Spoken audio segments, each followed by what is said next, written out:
विरोधी दल नेता गोटे स्टेटमेंट काली से जो स्टेटमेंट रे से मो ना को व्यवहार कर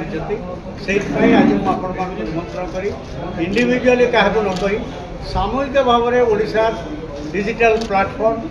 इलेक्ट्रॉनिक प्लाटफर्म एवं प्रिंट मीडिया प्लाटफर्म को कहवाई उचित भाव सी जिते काली स्टेटमेंट दे तीनोटी कथा भितर प्रथम स्टेटमेंट से कहते प्रभात त्रिपाठी दल में ना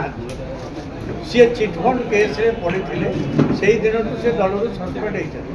होती 2014 मसीह गोटे केस रे अवश्य थी पारे कि मैटर आज पर्यंत तार विचार है तेणु विचार न गोटे घटना सी ताको आधार कर विवृत्ति देवा एवं मु सस्पेंड होता कहवा ये सत्यर अपराध कारण आपण मैंने निश्चित जानी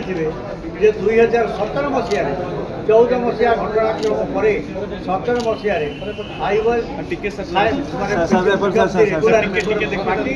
2019 इलेक्शन में मुझे निर्वाचन में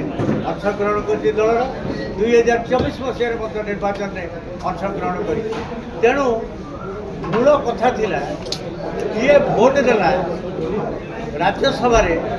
बीजेडी जहाँ फंडामेंटाल प्रिंसिपल सेकुलर पॉलिसी ता विरुद्ध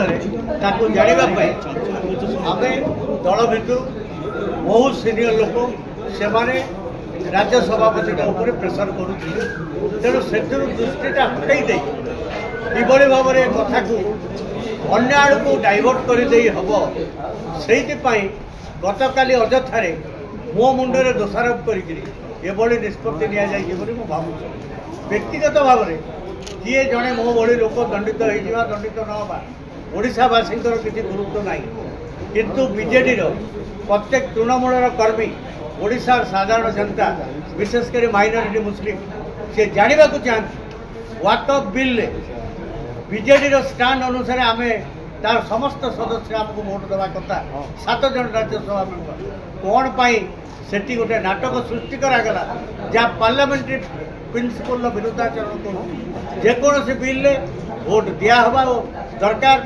जड़े लेजिस्लेटर बा पार्लियामेंट मेंबर पक्षर दलर हुईप अनुसार बा भोट नदवा दरकार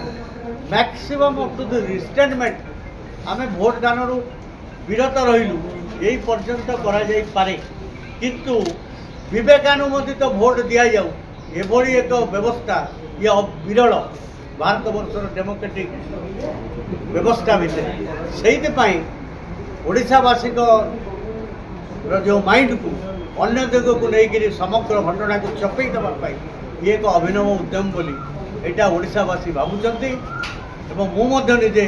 भावुची अकारण कार्य कौन करने आवश्यकता ना।